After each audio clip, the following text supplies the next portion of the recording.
My parents were born into chains, not the chains you read about in history books, the real ones, the kind that don't come off just because somebody signs a piece of paper.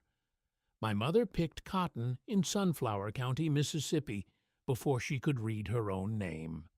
My father worked a white man's land for 40 years and never once owned a single inch of soil beneath his feet. They didn't vote. They couldn't. They weren't allowed to dream out loud. And I stood in a voting booth in November of 2008, my hand shaking, and I marked a ballot for a black man to be President of the United States of America. I was 72 years old. I had waited my entire life for that moment without ever believing it would come. And I wept. Lord knows, I wept like a child. But here's what I need to tell you, and I need you to hear this before I leave this earth. What I saw in the eyes of your generation the morning after that election didn't fill me with hope. It filled me with terror. Because you looked at what we had built, and you shrugged. I'm 88 years old. My body is giving out. My brothers are gone. My wife, Celestine, has been gone 11 years. Most days it's just me, this chair, and the weight of everything I lived through pressing down on my chest like a stone. I don't have much time left, and that means I have nothing left to lose by telling you the truth. So stay with me. What I'm about to share with you took 88 years to learn. It cost more than you can imagine, and if you listen, really listen, it might be the most important thing anyone ever says to you. If this channel is new to you, subscribe now, because what I have left to say is meant for people who are ready to hear it. And I promise you, there is more where this came from. I want to take you back to a place you've never been. Sunflower County, Mississippi, 1944. I was 8 years old. We lived in a 2-room house with a dirt floor and a roof that let the rain in. My father, Horace Beaumont, was a sharecropper. Do you know what that means? It means you work someone else's land, you give them most of what you grow, and at the end of the year, after they calculate what you owe for your tools, your seeds, your rent, you are always somehow still in debt. You never get ahead. That's by design. My father understood this. He never said it out loud, because saying it out loud in Mississippi in 1944 could get you killed. But I saw it in the way he moved through the world, careful, deliberate, eyes always slightly down when a white man was near. I asked him once, I couldn't have been more than 9, I said, "Daddy, why do you look at the ground when Mr. Harrigan comes around?" He didn't answer me right away. He waited until Mr. Harrigan's truck was far down the road. Then he knelt down in front of me, put both his hands on my face, and he said, "Son, I look at the ground so you can look at the sky." I didn't understand it then. It took me 80 years to fully understand it. My father was spending it himself, spending his dignity, his pride, his anger, burning it all quietly so that it wouldn't ignite and get us killed. He was making a trade, his lifetime of bowed heads, so that someday, somehow, someone who came from him might be able to hold theirs up. That is what I need you to understand before anything else. The freedom you wake up with every morning, somebody paid for it. And they paid in a currency you don't even have a name for anymore. By the time I was 16, I knew what the world thought of me, not because anyone sat me down and explained it. You learned it the way you learn to breathe, slowly, constantly, without choosing to. You learned it the first time you tried to drink from the wrong water fountain, and a grown man grabbed your arm hard enough to leave a mark.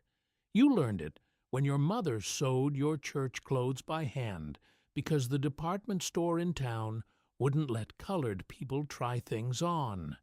You learned it when your cousin Darnell, who was 17 years old and had never hurt a soul in his life, was found beaten on the road outside of Belzoni in 1953.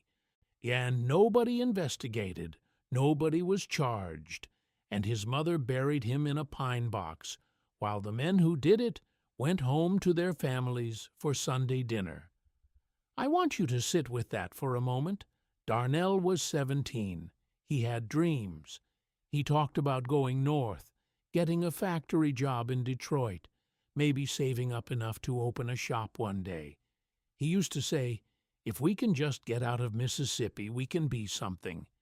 He never got out of Mississippi, and I carried Darnell with me every single day after that. I still carry him, because here's what I learned from Darnell's death that I could never unlearn. The system was not broken. It was working exactly as intended. The poverty, the violence, the fear. It wasn't a failure of civilization. It was civilization doing what some people designed it to do. And once you understand that, once you really let that land, everything changes. You stop waiting for the system to fix itself. You start asking a different question. Not, when will they let us in? But, how do I build something they cannot take away? If what you're hearing is hitting somewhere deep, stay with me. Subscribe to this channel, because I have been saving these stories for a long time, and I refuse to let them die with me. In 1955, a woman named Rosa Parks refused to give up her seat on a bus in Montgomery, Alabama. I was 19 years old. I heard about it on a radio at a diner where I washed dishes for 60 cents an hour. I remember the moment exactly. The water was running. My hands were in a sink full of dirty plates. And the man on the radio said that a colored woman had been arrested for sitting in the white section of a city bus. I turned off the water. I stood very still. And something shifted inside me that has never shifted back. Because up until that moment, I had learned to survive by staying invisible. That's what my father taught me, not in words, but in the architecture of his entire life. Keep your head down. Don't give them a reason. Survive long enough to give your children a better chance. But Rosa Parks was not invisible. Rosa Parks was so visible they had to arrest her to try to make her disappear. And it didn't work. Over the next few years, I watched something I had believed was impossible happen in slow motion. I watched my people. Poor people, tired people, people who had every reason to give up. Stand up, march, refuse, endure fire hoses and police dogs and jail cells, and come out the other side still standing. I marched in Birmingham in 1963. I was 27 years old. I want to tell you what it felt like to stand in that crowd, knowing that what was about to happen might kill you, and choosing to stand there anyway. It didn't feel like courage. Courage implies you aren't afraid. I was terrified.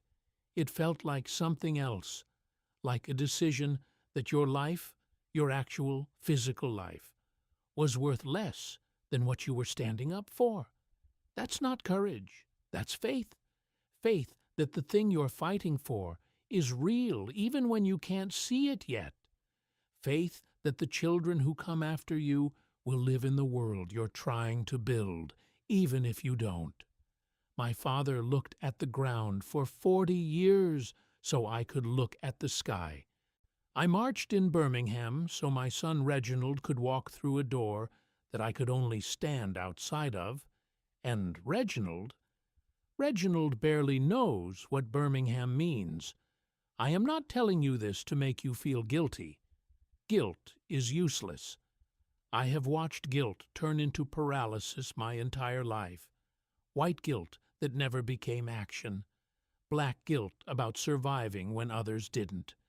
Guilt does nothing except make the person feeling it more comfortable. I am telling you this because of what I saw on November 4th, 2008. I drove myself to the polling station at 6:30 in the morning. There was already a line around the block. I waited 2.5 hours. When I finally stood in that booth, I thought about my mother. I thought about my father. I thought about Darnell in that pine box. I thought about the Birmingham March. I thought about Celestine, my wife, who had voted in every single election since 1965, the year the Voting Rights Act passed, and she finally, legally, undeniably had the right, and who died in 2013 before she could see this. I thought about all of them as I made that mark on the ballot, and then I walked outside, and I sat in my car in the parking lot, and I cried for 45 minutes, because what I felt wasn't just joy. It was the accumulated weight of every person who came before me and never got to see it. Every person who died with this day still out of reach. The next morning, I called my son Reginald. He's 53, lives in Atlanta, works in finance. I said, "Reginald, did you feel it? Did you feel what happened yesterday?" And he said, "Yeah, Dad, it's pretty historic." Pretty historic. I held the phone for a long time after that. He didn't understand, and I don't blame him. How could he? He didn't see what I saw. He didn't carry what I carry. But let me tell you what I understood in that moment, what I need you to understand right now. The distance between pretty historic and my parents were slaves and I just voted for a black president. That distance is the gap between your generation and mine, and that gap is dangerous. Not because you're a bad person, but because freedom, unwatched, unguarded, untended, freedom gets taken back. History does not move in one direction. I have lived long enough to know that. So what do I want from you? I want you to stop sleepwalking. I'm not talking about politics. I'm talking about your life. Your actual life. You think because the doors are open that the work is done. It isn't. It never is. My parents worked a white man's land for nothing. I washed dishes for 60 cents an hour and marched through fire hoses and watched my cousin get buried in a pine box. My generation broke down doors that had been locked for 300 years. And I watch you, and Lord, I love you. I love this generation with everything I have. But I watch you spend your days on things that would have been unimaginable luxuries to us. I'm not talking about technology. I'm talking about attention. You have given your attention to things that do not deserve it. You have traded the most valuable thing you own, your time, your focus, your energy, for distraction. We didn't die for you to be distracted. We didn't march so you could sleepwalk. My mother never read a book because she wasn't allowed to learn to read. And you have access to every book ever written, and you don't read. My father never owned land because the system was designed to make sure he couldn't. You have opportunities to build something lasting, and you are waiting. Waiting for the right moment. Waiting to feel ready. Waiting for something to tell you it's time. Let me be that thing. It is time. You are standing on a foundation that was built with broken bodies and quiet sacrifice, and a faith so deep it moved mountains.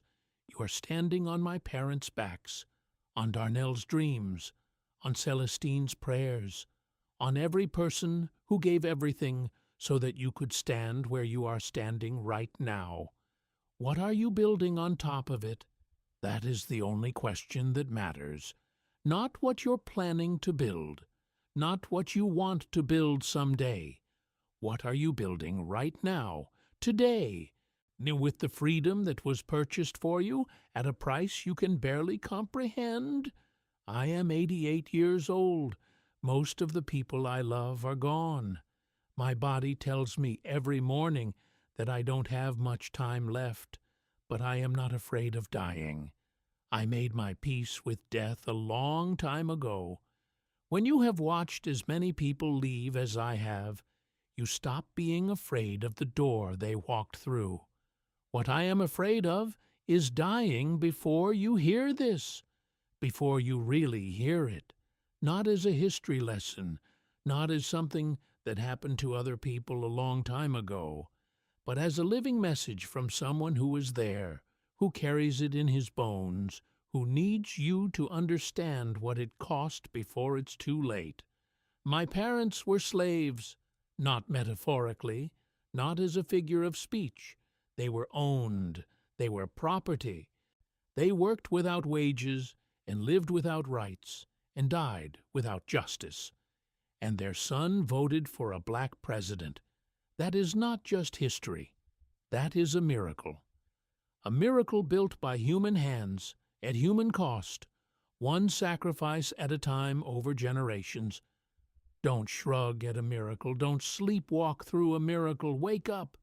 Build something. Love the people around you with urgency, because none of us are here forever. Fight for something worth fighting for. Use the freedom that was paid for with blood and tears and quiet sacrifice in ways that would make the people who bought it proud. Live like you know what it costs, because now you do. And if these words found you at a moment when you needed them, when something in you recognized the truth before your mind could argue with it, then don't let this be the last time you sit with me. Subscribe to this channel because I have more to say, and I am running out of time to say it. Every story I have left is a story someone died to give me. I intend to pass every single one of them on to you before my time runs out.